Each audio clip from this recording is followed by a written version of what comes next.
सीतापुर शहर के राजा कॉलेज मैदान में बसपा प्रत्याशी महेंद्र यादव के समर्थन में बसपा कोऑर्डिनेटर आकाश आनंद ने जनसभा को संबोधित किया, जहां भाजपा और इंडिया गठबंधन पर निशाना साधते हुए उन्होंने बड़े बयान दिए। मुख्य अतिथि Bahujan Samaj party national coordinator Akash Anand का लोकसभा प्रत्याशियों व कार्यकर्ताओं ने माला पहनाकर व स्मृति चिन्ह भेंट कर सम्मानित किया। नेशनल कोऑर्डिनेटर आकाश आनंद ने चुनावी सभा को संबोधित किया। पूर्व मुख्यमंत्री मायावती के विकास कार्यों की उपलब्धियों को गिनाया। कार्यक्रम में हजारों की संख्या में बसपा पदाधिकारी व कार्यकर्ता मौजूद रहे। अजय बौद्ध के साथ नियाज अहमद मंसूरी की रिपोर्ट। पूर्व मंत्री हैं, उनसे भी जैसा हो बाबा साहब अमर रहे संघर्ष करो, हम आपके साथ हैं जी, संघर्ष करो, हम आपके साथ हैं। आकाश आनंद संघर्ष करो, हम आपके साथ हैं। आकाश आनंद संघर्ष करो, हम आपके साथ हैं। देश की मजबूरी है बहन जी, जरूरी है। देश की मजबूरी है बहन जी, जरूरी है। देश का नेता कैसा हो बहन जी, जैसा हो। देश का नेता कैसा हो बहन जी, जैसा हो। बाबा साहब अमर रहे, अमर रहे, अमर रहे। बाबा साहब अमर रहे, अमर रहे, अमर रहे। माधव श्री कांसीराम साहब अमर रहे, अमर रहे, अमर रहे। व्यवस्था को बनाए रहे भाई, देखिए जोरदार ताली बजाकर उनका स्वागत करिए सभी लोग। बहुत बहुत बहुजन समाज पार्टी जिंदाबाद, जिंदाबाद। बहुजन समाज पार्टी जिंदाबाद, जिंदाबाद। बहन तुम्हारी मायावती जिंदाबाद, जिंदाबाद। बहन तुम्हारी मायावती जिंदाबाद, जिंदाबाद। माननीय आकाश आनंद जी जिंदाबाद, जिंदाबाद। माननीय आकाश आनंद जी जिंदाबाद, जिंदाबाद। बहन तुम्हारी मायावती उनके प्रत्याशी है माननीय महेंद्र सिंह यादव जी। उनके हमारे एक ब्राह्मण समाज के, यादव समाज के, मुस्लिम समाज के माननीय कोऑर्डिनेटर, नेशनल कोऑर्डिनेटर साहब का स्वागत करने का कष्ट करें।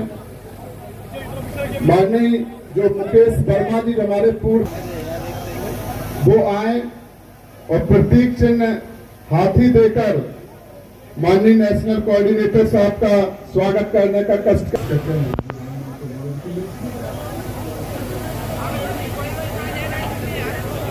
जिंदाबाद, जिंदाबाद।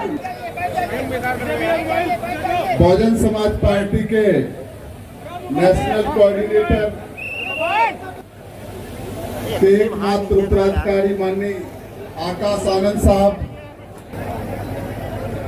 भाई आप लोग मंच खाली कर दे, मेरा निवेदन है, निवेदन किया। हमारे आपको सुनने के लिए आया हुआ है और आपसे मार्गदर्शन लेकर सीतापुर जनपद की चारों लोकसभा सीटें जिताने का काम करेगा।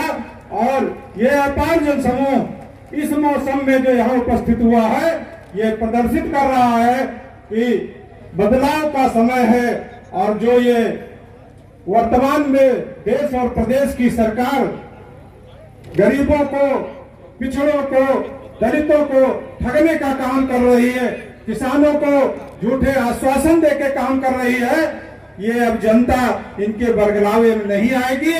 और माननीय बहन जी के नेतृत्व में सीतापुर जनपद की चारों सीटें हम लोग जीतने का काम करेंगे। बहुत बहुत धन्यवाद, बहुत बहुत आभार। जय भारत, जय भीम। बहुजन समाज पार्टी जिंदाबाद। भाई आकाश आनंद जिंदाबाद। बहन मायावती जी जिंदाबाद। साथियों, बीएसपी केवल यहाँ ही नहीं, उत्तर प्रदेश में ही नहीं, बल्कि पूरे देश में अपने बड़े बड़े धरना सेठों और पंजीपूतियों से और धरना सेठों से पैसा नहीं लेती। बहुजन समाज पार्टी समाज से खदेड़ने का काम करेगा। आप लोग इनको खदेड़ कर खत्म करने का काम करेंगे। साथियों, पिछले कुछ समय से विपक्षी पार्टियां खूब पैसा बहा रही है, ऐसे चमचों को फंड करती है, ऐसे छुटपुट लोगों को पैसा देकर आप लोगों के बीच में भेजकर इनको आपको गुमराह करने की कोशिश कराती है। आप जानते हैं इन मोटी मोटी बड़ी बड़ी पार्टियों को पैसा कहां से मिलता है? आप जानते हैं ये भाजपा, कांग्रेस, समाजवादी पार्टी कहां से पैसा उठाती है? ये धरना सेठों से पैसा उठाती है साहब। ये वो पार्टियां हैं जो पिछले सिर्फ 6 सालों में इलेक्ट्रल बॉन्ड्स के द्वारा 16,500 करोड़ रुपए ये धरना सेठों से चंदे के रूप में ले चुके हैं। साथियों, अब ये कहते तो है चंदा है, बट सुप्रीम कोर्ट जल्द ही आप लोगों के सामने वो तत्व रखेगा। आप लोग समझ जाएंगे ये धरना सेठों से फिरौती ली है इन लोगों ने और हमारे समाज का इस्तेमाल किया है। परंतु साथियों, इस इलेक्ट्रल बॉन्ड के स्कैम के बाद एक पार्टी थी, पूरे देश में सिर्फ एक राष्ट्रीय पार्टी है जिसने किसी भी धरना सेठ से पैसा नहीं लिया, जो अपने कार्यकर्ता के देखे हमारे समाज पूरा भाग नहीं कर पाते। और ये मैं नहीं कह रहा, ये इनकी सरकारी सर्वे बोल रहे हैं। अगर आप उनसे पूछो अंग्रेजी में 4 सेंटेंस बोल दो बच्चे, तो वो सेंटेंस अंग्रेजी में सवाल जवाब नहीं कर सकते, वो समझ नहीं पाते कि सामने वाला अंग्रेजी में बोल क्या रहा है। साथियों, अगर शिक्षा के और नाम पर आपने ये खिलवाड़ किया है तो आप बताइए क्या इन लोगों को वोट बनता है कि नहीं? वोट नहीं बनता तो क्या बनता है? जूता, चप्पल या लाठी? क्या तीनों मारोगे? ठीक है साथियों, तो एक एक जोड़ी चप्पल निकाल लीजिए, एक एक लाठी निकाल लीजिए और एक एक जूता निकाल लीजिए। वोट मांगने आए उसी हिसाब से उसे वो चप्पल, जूता, डंडा मार मार के उसको बता देना कि जो तुम लोगों ने हमारे से शिक्षा छीनी है उसके बदले तुम्हें वोट नहीं, ये डंडा मिलेगा। साथियों, शिक्षा के नाम पर इनसे जब सवाल करोगे तो ये आपको डिजिटल इंडिया की बात बताएंगे कि हमने डिजिटल इंडिया बनाया है। इंडिया में हर एक बच्चा आज कंप्यूटर पे है, वो टेक्नोलॉजी के बारे में सीख रहा है। परंतु साथियों, हकीकत ये है कि आज 65% से ज्यादा सरकारी स्कूलों में एक कंप्यूटर तक नहीं है। अगर सरकारी स्कूलों में कंप्यूटर नहीं होगा तो कहां से डिजिटल इंडिया बनेगा? कहां से हमारा बच्चा स्कूलों में टेक्नोलॉजी के बारे में सीखेगा? आप ही बताइए साथियों। अगर हमारा बच्चा प्राइमरी सेकेंडरी स्कूल में पास होकर किसी तरह सरकारी कॉलेजेस में दाखिला ले लेता है, आप जानते हैं उसका क्या हाल होता है। अभी 10-12 दिन पहले की बात है, कुछ छात्र बाबा साहब भीमराव अंबेडकर जी की यूनिवर्सिटी में, बाबा भीमराव अंबेडकर जी की यूनिवर्सिटी जो है उसमें बाबा साहब की जयंती बनाने की कोशिश कर रहे थे, परंतु वहां आपको पूज रहे थे तो उनसे वो बर्दाश्त नहीं किया गया। लाठी मार मार कर उनको पीटा, सिक्योरिटी गार्ड को बुलाकर उनको पीटा और फिर उनके खिलाफ फर्जी केस दर्ज कराकर उन्हें जेल में डाल दिया। साथियों, क्या इस स्वतंत्र भारत में, बाबा साहब के भारत में क्या हमको क्या सोच है? आप ही बताइए, कैसी सोच है उसकी अगर वो बाबा साहब की जयंती नहीं बनाने देना चाहता? मानवतावादी जो गंदी सोच है इन लोगों की, जो बाबा साहब को नहीं मानते, जो बच्चे बाबा साहब के बारे में पढ़ते हैं, जो उन्हें अपना भगवान मानते हैं, उनके खिलाफ है ये लोग। तो अगर सर चाहिएगा साथियों, इन्होंने जातिवादी हमारे बच्चों की शिक्षा तक में घुसा रखी है। ये चाहते नहीं कि हमारे बच्चे पढ़े, हमारे इतिहास के बारे में जाने। आप जानते हैं ना वो बड़े बुजुर्ग क्या कहते हैं?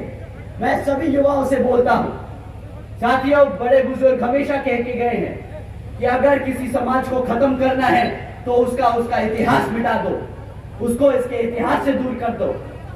हमारे स्कूल में, हमारे कॉलेजेस में बाबा साहब का इतिहास है, हम उनके बारे में पढ़ते हैं तो आज हम जानते हैं कि हमारी ताकत, हमारी शक्ति क्या है। ये लोग आपको आपके इतिहास से दूर करने की कोशिश कर रहे हैं, आपको दोबारा से वही गुलाम बनाने की कोशिश कर रहे हैं। साथियों, शिक्षा के नाम पर इन्होंने सिर्फ खिलवाड़ किया है। तो जब ये शिक्षा का मुद्दा उठाना हो तो बताइएगा कि जब तुमने हमारे बच्चों को बाबा साहब की जयंती नहीं बनाने दी, जब तुमने हमारे बच्चों को पढ़ने नहीं दिया सरकारी स्कूलों में, तो किस बात का वोट बनता है तुम्हारा?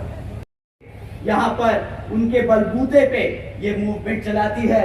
और पिछले कई सालों से, जब से बहुजन समाज पार्टी अस्तित्व में आई है, जब से स्थापित हुई है, तब से वो आपके तन मन और धन की ओर पे, धन की वजह से यहाँ पे इलेक्शन लड़ती आई है। और आने वाले भविष्य में भी आप ही की मेहनत से, आप ही के पैसे से पूरे देश भर में बहुजन समाज पार्टी इलेक्शन लड़ती जाएगी।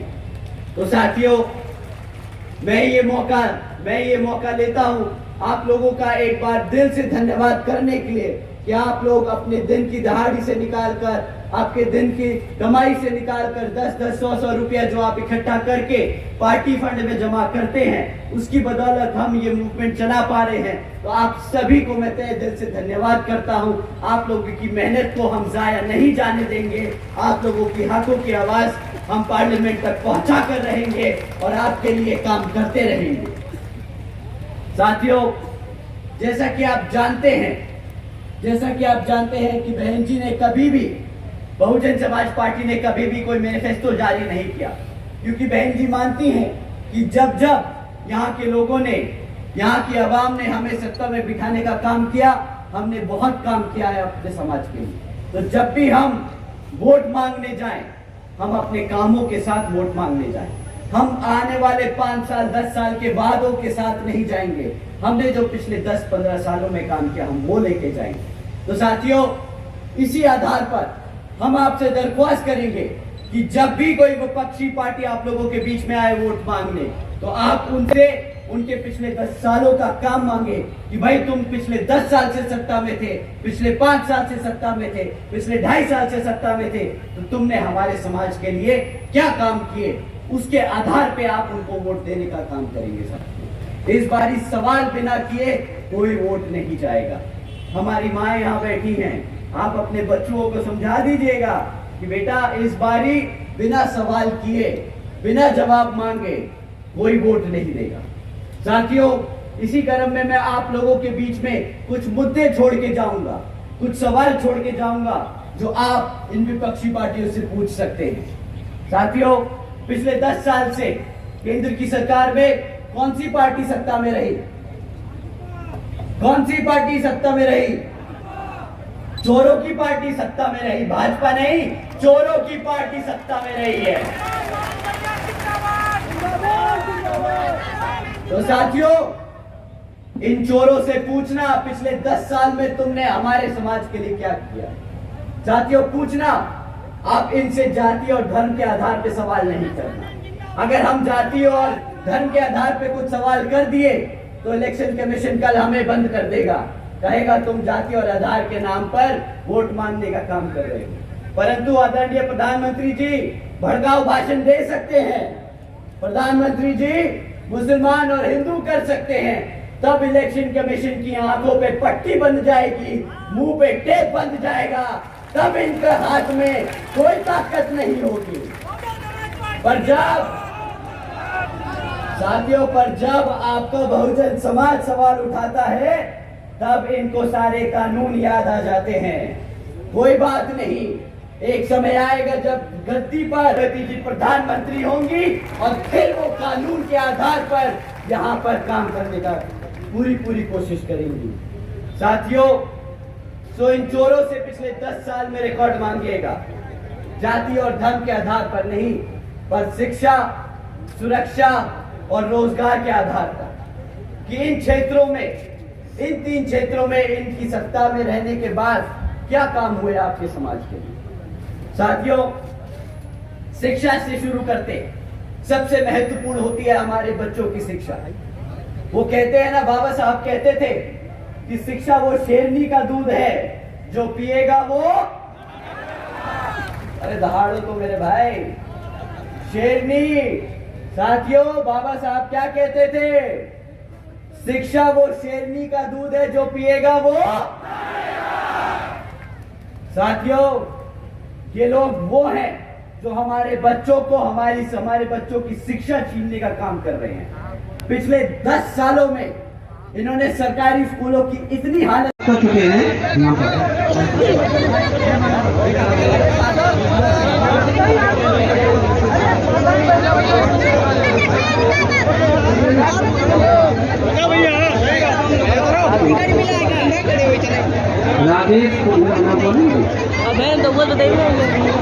राजेश कुमार उर्फ मनोज प्रधान जी, प्रत्याशी लोकसभा क्षेत्र मोहनलालगंज। माननीय गोविंद पाल साहब, जिला महासचिव लखनऊ। नितिन कुमार